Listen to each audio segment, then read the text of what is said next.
Assalamualaikum warahmatullahi wabarakatuh. Semua ulama bahwa Quran itu bisa mensyafaati, ya. Masyhur sekali bahwa Quran itu bisa apa? Mensyafaati.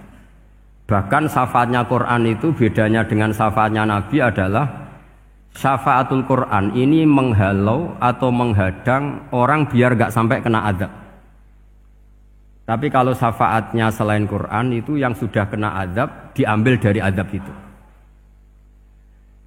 Nah, dalu niki kula kepengin matur teng jenengan sedanten karena niki lami sekali saya kaji bahwa malaikat, nggih malaikat sinten mawon itu juga kena konstitusi aturan fikih. Jadi kalau kita sebagai manusia wajib menghormati orang hafal Quran, enggak boleh nyadui wong hafal Quran, enggak boleh ngidoni wong hafal Quran, maka malaikat juga kena aturan yang sama. Karena dia, malaikat ini termasuk makhluk yang mukallaf, makhluk yang kena tatanan Allah Subhanahu wa taala. Sehingga Rasulullah sallallahu alaihi wasallam dawuh, surat Tabarok disebut Al-Munjiyah, Al-Waqiyah. Surat yang bisa menyelamatkan yang hafal dari siksa kubur. Pokoknya singkat cerita, ada orang itu fasik, mungkin ya layak disiksa. Pas sampai disiksa malaikat, surat Tabarok muncul menjelma sebagai seseorang. Kalau kamu menyiksa orang ini berarti nyiksa saya. Terus kata malaikat, anti min kalamillah, ya rujuknya memang perempuan karena surah itu dari muannas karena ada taknya. Anti min kalamillah, kamu ini termasuk kalamullah. Wa ana akrahu musa'ataki, tentu aku enggak berani menyiksa kamu. Ya terus berdebat kata malaikat, ini orang enggak benar, ini orang fasik, saya harus mukuli dia.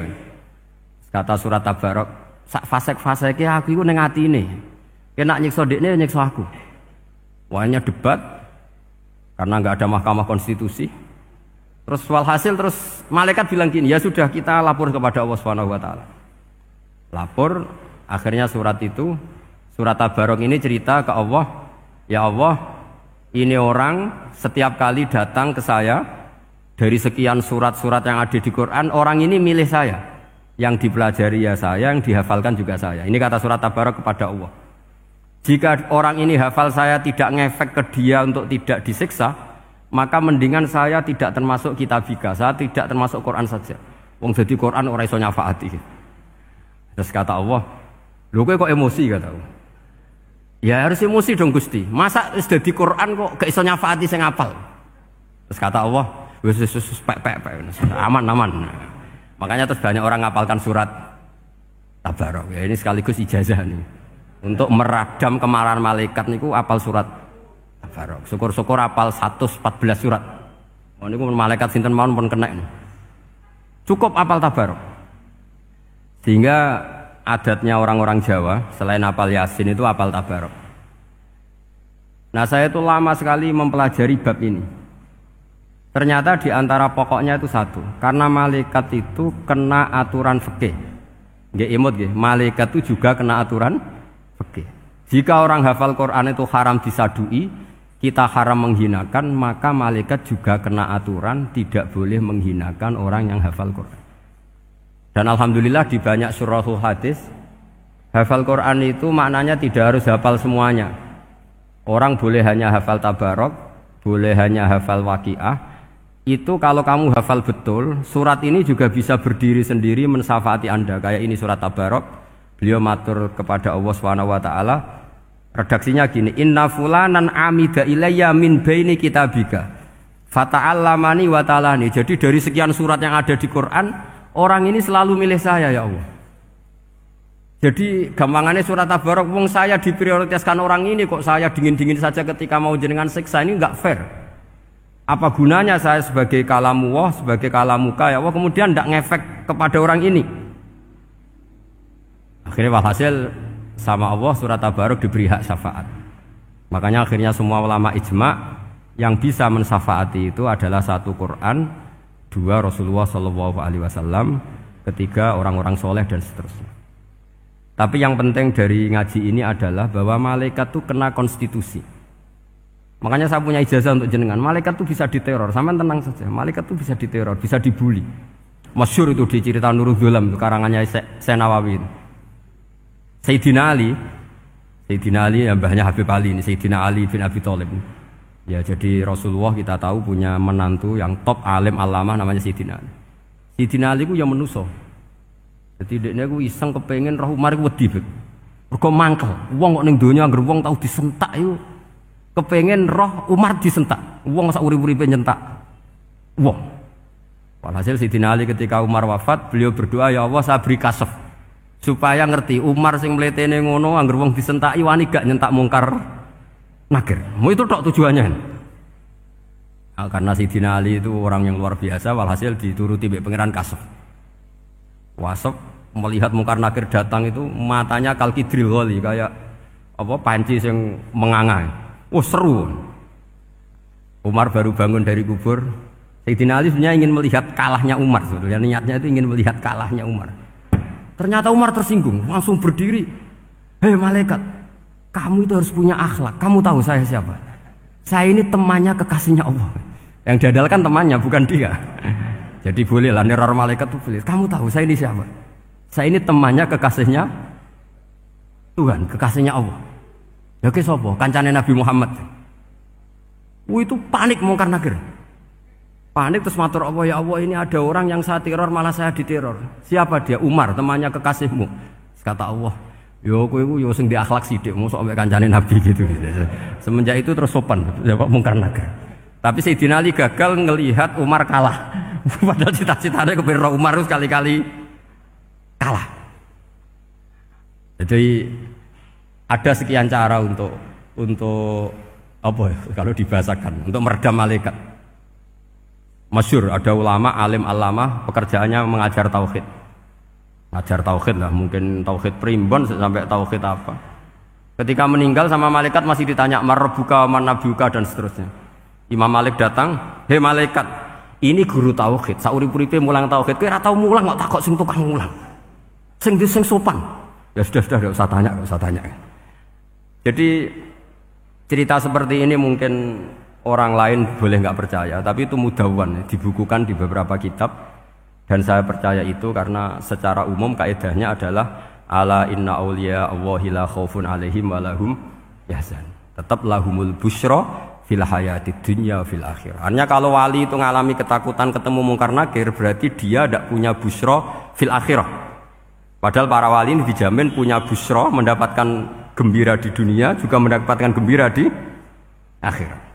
Artinya kalau para wali ngalami ditanya mungkar nakir terus takut, apa mana mbok bayangno kepuyah-puyah, wah itu lahumul busra. Jadi makanya zaman nanti kalau ditanya mungkar nakir, marbuka, saya guru tauhid. Ngajar di Qudsiyah kelas 6. Wah, harus jelas. Saya kalau ditanya juga gitu, saya guru Minhajul Abidin, ngajar di Habib Ali. Minhajul Thalibin, harus jelas. Kalau Pak Najib lebih gampang, ketua menoro. Lebih gampang lagi. Enggak apa-apa. Kalau karena malaikat itu ternyata mukallaf. Mukallaf itu kena aturan hukum. Enggak boleh dia selonang-selonong. Kena aturan hukum. Makanya fa inna Allah ta'ala la yu'adzibu qalban wa al-Qur'an. Allah tidak akan menyiksa hati yang ada di Quran. Kalau orang hafal Quran sampai mati, artinya dia membawa Quran. Dan artinya apa? Malaikat kena aturan tidak boleh melecehkan orang yang membawa Al-Quran. Jika surat Tabarak gak terima, ini orang ini hafal saya. Kalau kamu mukulin dia, kena saya. Tapi ini orang fasik. Tapi saya di situ. Kalau mukulin dia, kena saya. Akhirnya kompromi, terus konsultasi bi Allah. Akhirnya dibenarkan surat Tabarak. Ya, terus ini sudah clear ya, lolos ya, mungkar nakir lolos. Baru kayak surat apa? Tabarak. Mungkin-mungkin buatan dites malih, nak dites malih ndredeg keliru ribet. Tapi saya percaya itu ya. Saya tidak bisa membayangkan ya. Ketika Quran disifati Rasulullah SAW bahwa Quran itu syafa', memberi syafaat, kemudian itu tidak ngefek. Saya itu keberatan sekali. Begitu juga apalagi ya, misalnya Rasulullah disifati akrobin nas, ahabbin nas ilallah, kemudian tidak ngefek bisa memberi syafaat. Itu tidak fair. Pasti orang-orang dekatnya Allah ini bisa memberi apa? Syafaat. Karena status kedekatannya Rasulullah SAW diantaranya adalah hak memberi apa? Syafaat. Karena malaikat yang semuanya itu kena konstitusi. Saya punya kitab Syarahnya Bukhari banyak saya punya. Itu diantaranya riwayat dari Ahlul Bait dari Sayyid Ali Zainal Abidin Anil Husain an abihi an Rasulillah sallallahu alaihi wasallam. Itu riwayatnya adalah ketika nanti di mahsyar itu ya tidak usah kamu bayangkan ya karena ini bila kaifin walan hisorin. Itu Nabi diantara Jibril dan Allah. Kemudian tentu yang akan masuk surga itu orang-orang yang sudah jelas surganya kayak para nabi, para wali, para habaib, para orang-orang pilihan itu jelas surganya. Tapi apa yang terjadi? Allah itu ya tentu Allah zat yang maha tahu, sudah sangat tahu. Itu Nabi usulnya itu hanya satu. Ai Rabbi. Saya masih apal teksnya. Memang tak apalkan karena ini tak pakai senjata untuk ketemu para malaikat. Bukan ya Rabbi, kalimatnya ai Rabbi. Ai Rabbi ibaduka abaduka fi atrofil ardi. Lho Gusti yang nyembah jenengan bukan hanya orang kudus tok, bukan orang menorot tok, bukan madrasah-madrasah elit tok, bukan sekolah-sekolah anggulun tok. Banyak orang yang di tengah hutan juga nyembah jenengan, banyak orang yang kerja di Korea juga nyembah jenengan, banyak orang dengan segala kemiskinannya juga nyembah jenengan. Tidak hanya orang-orang mainstream ini yang nyembah jenengan. Akhirnya Allah ini terus nyari orang-orang yang enggak jelas alamatnya, enggak jelas statusnya. Tapi di hatinya hanya masih nyembah Allah Subhanahu wa taala. Ini termasuk berkah dari rahmatnya Rasulullah sallallahu alaihi wasallam. Jadi nanti yang jelas ya tentu akan dapat surga karena posisinya jelas. Yang enggak jelas diusulkan sama Rasulullah, ai Rabbi ibaduka abaduka fi atrofil ardi. Itu luar biasa. Saya pernah ke Korea itu haru karena di sana ya ada yasinan, ada dibaan. Padahal kerja di negara ateis. Itu kalau mereka sholat, itu nyuri waktu makan sholatnya itu di kamar mandi. Ya jangan bayangkan kamar mandinya kayak di sini yang sempit juga. Kamar mandi di kota-kota itu kan mungkin lebih bagus dibanding kamar tidur jenengan. Kayak di hotel-hotel itu kan kalau santri so ngantuk. Saking mewahnya, jadi bisa kadang ada yang tanya, mosok Gus kamar mandi nek gue sholat mau cuwilik. Iwak kamar mandimu ini kamar mandi. Ya sering do tanya saya itu sholatnya sah apa enggak? Sah, semuanya gitu tak jawab sah terus. Dan itu yang nanti diusulkan Rasulullah Shallallahu Alaihi Wasallam, ai Rabbi ibaduka abaduka fi atrofil ardi. Di luar orang-orang yang mainstream itu ya Allah, banyak orang yang menyembah jenengan. Saya tuh pernah nangis ketika di Bandara Jakarta ketemu orang wireng, serai melarat, jelas melarat, wireng. Ini aku ketemu saya cium tangan, Gus saya ini itu habis dari Selandia Baru, kerjanya dia itu ikut mancing gitu, mancing ikan tuna di Selandia. Kalau saya di tengah laut itu sampai 2 bulan. Hiburan saya itu hanya ngaji jenengan lewat YouTube. Coba orang di tengah laut ngaji, wah itu seneng pojok bumi. Jadi ini umat Rasulullah Shallallahu Alaihi Wasallam. Makanya kalau suwon jenengan yakin saja terhadap syafaatnya Quran, karena semua malaikat itu kena aturan. Di antara aturannya adalah tidak boleh menyiksa orang yang di hatinya ada Al-Quran. Fa inna Allaha ta'ala la yu'adzibu qalban wa al-Qur'ana. Karena Allah tidak akan menyiksa hati yang ada di Quran, yang ada Qurannya. Sehingga memiliki jelas gini riwayat saking Ibnu Katsir, supaya kula percaya. Apalagi ini didawuhkan Rasulullah Sallallahu Alaihi Wasallam bahwa surat Tabarok adalah disebut munjiyah, penyelamat, juga disebut wakiyah, penjaga. Lalu biasanya orang-orang yang nggak percaya syafaat itu pertanyaannya adalah, kan manusia itu wa alaysa lil insani illa ma sa'a, manusia itu hanya bisa membawa bekal apa yang pernah dilakukan. Itu dijawab oleh ulama-ulama kita ahli sunnah wal jamaah. Entah perlu ditambah An-Nahdliyah apa enggak tahu saya. Saya ini kata orang banyak termasuk pengurus PBNU, tapi saya itu tetap enggak pati srek. Kalau ahli sunnah saja, enggak usah ditambahi An-Nahdliyah. Karena nanti malah enggak global ini, ahli sunnah kok lokal ini jadi ribet. Ya tapi kalau kita di Indonesia ya ditambahi An-Nahdliyah enggak apa-apa. Karena mau enggak mau memang apa ya? Dalam hal ikramus sahabah mungkin kita dengan Wahabi itu sama-sama ikramus sahabah. Tapi dalam hal percaya wasilah kita ini ada miripnya dengan Syiah, karena Syiah percaya wasilah, NU percaya wasilah. Tapi dalam bab ikramu kulis sahabah beda kita dengan Syiah. Fa innas Siin itu ada sahabat yang dihormati, ada yang enggak. Akhirnya terus kita karena itu terus bikin ahli sunnah An-Nahdiyah, karena Wahabi itu ya ahli sunnah tapi enggak percaya apa? Wasilah. Ya katanya gitu, kata para pakar-pakar. Saya sendiri hanya nirukan, saya enggak punya kepentingan untuk menganalisis itu enggak. Karena pertanyaan di kuburan itu ya gampang, nanti marobuka, manabiuka itu gampang lah. Tapi ada KNU juga, ada nanti Gus pertanyaannya, wama jamiyatuka. Waduh ribet itu, lama-lama wama hizbuka, partai kamu apa? Ribet kan kalau semua orang kreasi nambahin, malah ribet kan. Tapi lewat ngaji ini saya pastikan bahwa surat Tabarok itu luar biasa. Terus saya teruskan. Wa qad rawat Tabrani wal Hafidz Adhi al-Muqaddasi min tariqi Salam bin Sadrusih qala Rasulullah sallallahu alaihi wasallam suratun fil Qur'ani khosomat an sahibiha hatta adkhalathul jannah. Jadi ada surat di Quran yang mati-matian membela yang hafal sampai surat itu memasukkan orang itu ke surga, yaitu tabarakalladzi biyadihil mulk. Ini yang An Ibni Abbas yang qala daraba ba'du ashabin Nabi sallallahu alaihi wasallam khifa'u ala qabrin wa wala yahsibu annahu qabrun. Fa idzan qabru insanin yaqra'u suratal mulki hatta khatamaha. Fa atan Nabiyya sallallahu alaihi wasallam faqala hiyal mani'ah hiyal munjiyah tunjihi min adzabil qabri. Jadi ada sahabatnya Nabi karena kemalaman dia bikin tenda di kuburan. Dia enggak ngira kalau itu kuburan. Ternyata di situ ada orang Sohibul Qabri ini baca surat Tabarok. Baca surat Tabarok. Kemudian peristiwa itu dilaporkan ke Rasulullah. Jawabnya Nabi apa? Memang surat Tabarok itu al-mani'ah, yang bisa menghalau atau menolak azab. Terus hiyal munjiyah, memang surat Tabarok itu menyelamatkan tunjihi min adzabil qabri, akan menyelamatkan orang itu dari siksa kubur. Ikut ke sekolah. Wa qala Tabrani haddatsana Muhammad bin Hasan. Terus qala Rasulullah sallallahu alaihi wasallam lawadittu annaha fi qalbi kulli insani min ummati. Karena keramatnya surat Tabarok seperti itu, kata Nabi lawadittu pakai lam taukid. Yakti seneng ingsun annaha di surah yaitu Tabarok fi qalbi kulli insani min ummati. Karena keramatnya surat Tabarok seperti itu, saya suka kalau semua umat saya itu hafal itu. Nah, alhamdulillah barokahnya didikan para kiai, para guru, hampir semua kita ini hafal surat Tabarok.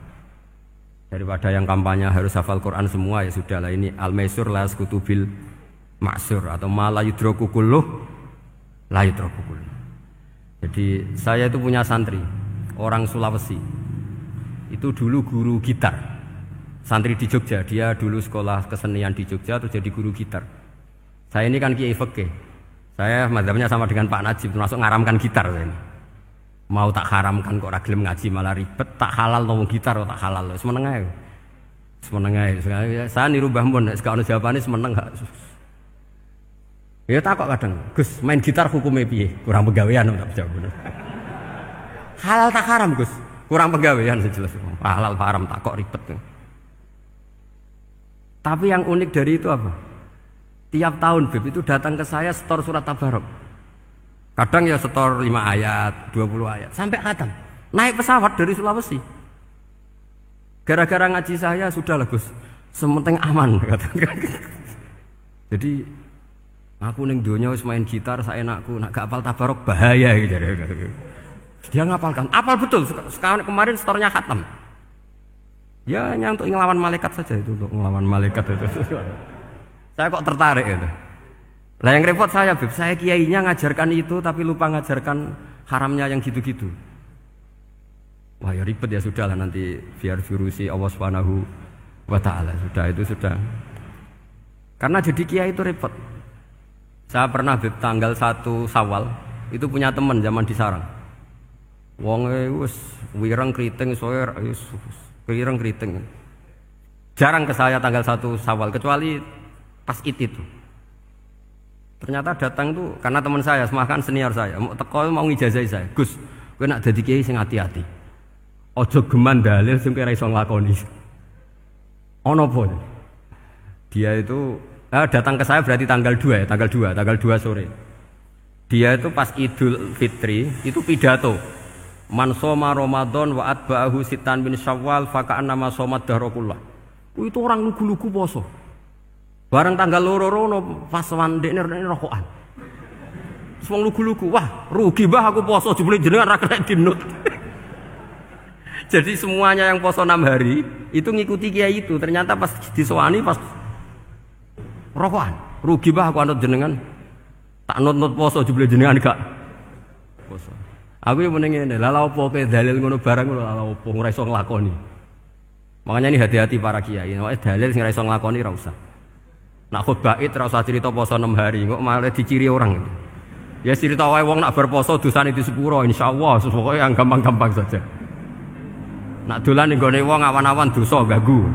Nak ra dolan sombong gak gelem silaturahim. Wae ngomong yang umum-umum saja. Jangan dalil poso 6 apa? Hari itu sekali ada yang nganut ternyata kamu ndak bisa, wah itu repot. Ya jadi saya berharap sekali keyakinan guru-guru kita bahwa Al-Qur'an mensyafaati itu kita terima. Kita terima an ilmin wa an bayinatin wa an hujatin. Kita bukan sekedar terima karena itu dawe guru enggak, tapi satu bayinah. Yaitu logikanya adalah malaikat itu mukallaf. Mukallaf itu kena aturan hukum. Jika manusia kena aturan hukum harus menghormati orang hafal Quran, maka malaikat juga kena aturan yang sama. Yaitu harus menghormati yang hafal Quran. Jadi boleh kamu nanti ketemu malaikat mungkar nakir, sertifikat Iqra khatam, qiraati khatam. Syahadah saya hafid terbaik. Ya supaya dia enggak sembarangan nyiksa kita. Wah aku yakin mesti gak wani, yakin. Jajal sebenarnya. Tapi sampean matur, ojo tes tapi. Karena sekali dites bulet tuh. Ya jadi ini jelas ya, dawuh Nabi ketika cerita keramatnya surat Tabarok, dawuh Nabi lawaditu annaha fi qalbi kulli insanin min ummati. Waqat rawa hadzal hadits Abdu bin Humaid fi musnadihi bi absato min hadza. Faqala ada yang cerita lebih detail di riwayat itu fa innaha al-munjiyah wal mujadilah tujadilu autokhosimu yaumal qiyamah inda rabbiha liqairiha. Nah ini lebih gampang lagi. Surat Tabarok itu mati-matian bela yang baca. Semoga riwayat ini yang benar, bukan li hafidhiha tapi liqairiha. Sampeyan milih riwayat yang hafal apa yang baca? Baca apa hafal? Baca apa hafal? Korupsi kabeh. Jadi ada riwayat itu tujadilu autu khosimu yaumal qiyamah inda rabbiha liqari'iha. Bagi yang baca tidak harus hafal. Wa tatlubulahu ayun jiyahu min adzabin nar wa yunjiya biha utawayan sahibaha min adzabil qabri. Jadi surat ini akan mati-matian bela yang membaca. Tadi kan riwayatnya hafal, jadi saya terjemah hafal terus. Akhir-akhir kok ada diskon cukup baca ya ini tak ganti karena ini demi jenengan tak cari riwayat paling gampang. Sebetulnya ini enggak etis, kayak ilmu pesanan. Ya, tapi ya sudah, memang ada riwayat apa? Liqariha. Akhirnya Nabi ya lagi-lagi menutup dawe lawaditu annaha fi qalbi kulli insani min ummati. Saya suka lawaditu itu pakai lam li taukid itu. Lawaditu annaha fi qalbi kulli insani min ummati. Tapi saya suka sekali kalau itu ada di hati semua umatku. Artinya gini, dari sekian riwayat sebetulnya itu kuat riwayat yang hafal. Karena Nabi selalu menutup dengan ngendikan saya suka kalau itu ada di hati, selalu ada di hati. Itu artinya hafal apa baca? Yo menengah sampean pucat kandhani kok angel teman. Hafal apa baca? Lawaditu annaha fi qalbi kulli insani min ummati. Itu hafal apa baca? Hafal. Ya berarti hafal. Ini yang hafal Tabarok berapa? Semua ya? Hafal semua? Aman berarti, no? Jadi kulo niku gak ada kitab banyak tentang usul fikih. Sebetulnya kepentingan saya itu bukan masalah usul fikihnya, tapi kepentingan bahwa konstitusi ilmu, saya ulang lagi konstitusi ilmu yang difahami ulama ummati Rasulullah sallallahu alaihi wasallam itu ternyata fa innahu ta'ala baha bihim al malaikah. Allah itu bangga sekali dengan para malaikat. Makanya kamu harus ngaji usul fikih, ngaji apa saja. Karena malaikat itu tidak bisa mikir kayak jenengan, yang bisa mikir itu jenengan. Sehingga ketika presentasi cara bahasa sekarang, termasuk keramatnya Imam Amudi, itu ada cerita ini ada di Nailul Ma'mul kalangannya Syekh Mahfud At-Turmusi. Imam Amudi itu ulama top, tapi dia ngajarnya itu matematika. Jadi ulama nggak ngajar tauhid, nggak ngajar tarikh, nggak ngajar pesolatan, tapi ngajar matematika. Akhirnya, tapi di hatinya ini, makanya ulama itu punya sirri bisirri asrorihim al-fatihah itu ya di sini. Di hatinya itu menurut dia, ilmu paling efektif untuk menjelaskan logika tauhid itu ya matematika. Singkat cerita, ketika ketemu para malaikat, ngendikannya Allah, ya Amudi, kenapa kamu sering belajar matematika? Li tauhidika ya Rabbi, supaya saya mentauhidkan engkau. Ajari para malaikat. Jadi malaikat dipanggil semua sama Allah. Hei waya malaikat, hei para malaikatku, dengarkan kajian Imam Amudi. Dengarin semua. Dia nerangkan di bor hanya sedikit. Nisbatus naini wa arba'atin wa khamsin sampai terus ilal wahid, semuanya nisbatul far'i ilal asli. Wes aku gawe angka cek 1 juta, cek 1 miliar, tetep awalnya iku siji. Mbok donya jumlahe cek alam galaksi, cek planet wes santek. Tetep asal usule siji. Kabeh iku pengembangan nisbatul far'i ilal asli. Liyane zat sing wahid iku kabeh far'un, cabang mintil kal wahdah. Malaikat manduk-manduk kabeh ya, kabeh iku kok Allah. Jadi angka sebanyak apapun itu ya nisbatul far'i ilal asli. Jadi 2 ya enggak asli, yang asli 1. 5 ya sama, 1 miliar ya sama, 1 triliun semua. Berapapun jumlahnya bilangan, semuanya adalah far'un minal wahid. Terus kata Allah, "Oh iki lho ulama aku pinter tenan nerangno tauhid." Nah, malaikat kan monoton. Pokoknya wiridan sudah gitu dok. Akhirnya padahal malaikat ini pernah nggak terima ketika ulama itu masuk surga duluan, karena kan wiridane lama malaikat. Tapi ternyata apa? Kata Allah, kowe wiridan terus wajar gak di nafsu. Manusa tak kei nafsu jek eling aku. Akal terbaiknya dipakai untuk saya, kata Allah, yaitu untuk litauhidi, untuk mentauhidkan saya. Itu Imam siapa? Amudi. Jadi dia. Terus saya punya kitab, pernah ngaji sama Mbah Mun, namanya kitab Al-Husunul Hamidiyah. Itu ada ulama, itu ahli gambar. Gambar. Kitabnya itu bergambar. Kadang gambar wet, kadang gambar wedhus, pokoknya kitabnya gambar. Tapi wong keramat. Dulu kitab gambar tapi hawane hawa tauhid. Nah, sampean kan enggak ngarang kitab primbon. Donga mahabbah. Lah ndekne dhewe Joko Tuwa kok ngijazahi mahabbah. Lucu kan.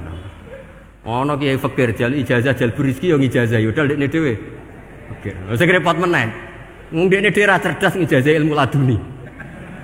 Ribet, Mas. Wong ndekne dhewe ra cerdas ngijazahi ilmu napa?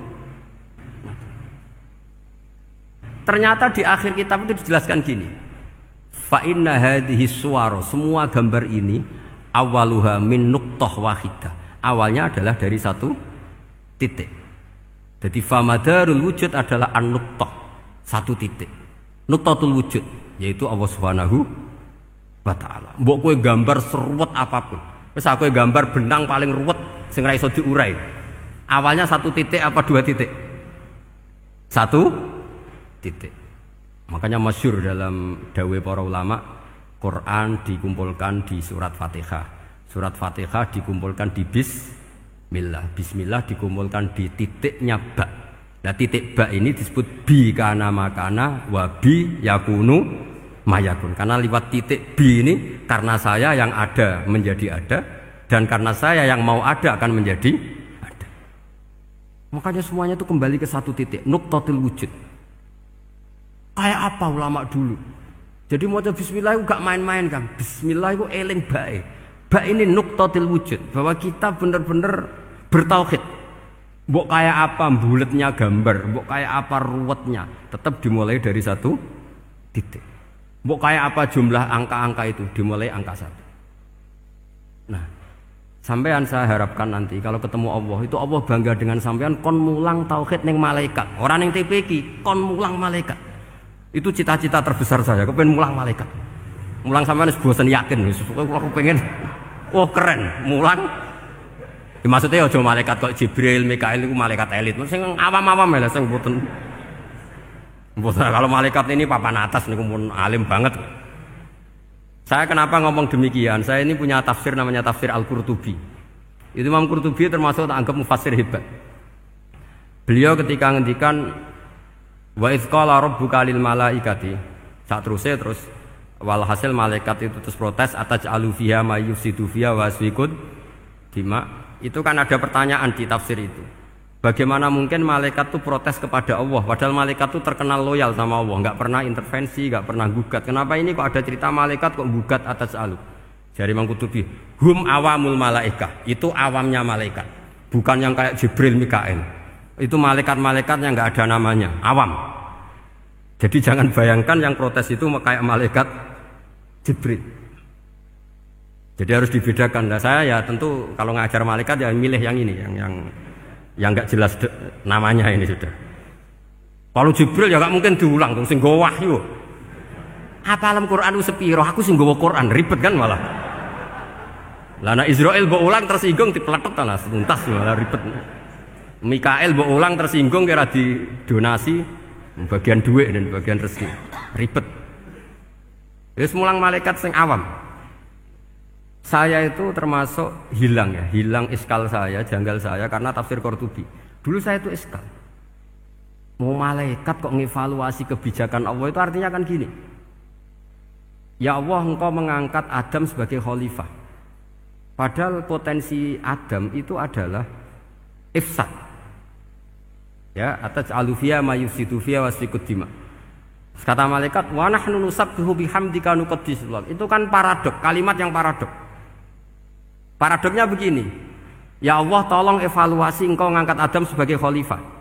Potensi Adam adalah merusak bumi. Wa nahnu nusabbihu bihamdik, kita ini selalu mensucikan engkau. Loh, itu kan paradok. Kalau mereka mensucikan Allah, artinya mensucikan juga min ihtimalil khata'. Mensucikan bahwa Allah itu tidak mungkin salah. Lah ini bilang mensucikan kok. Saya mensucikan engkau Gusti, tapi kok dalam hal ini kok kayak jenengan itu salah gitu. Wong karwan Adam kok mbok angkat. Makanya Allah duka. Wong kowe ku jare maca tasbih kok ngevaluasi. Ya kan maknanya mentasbihkan Allah apa?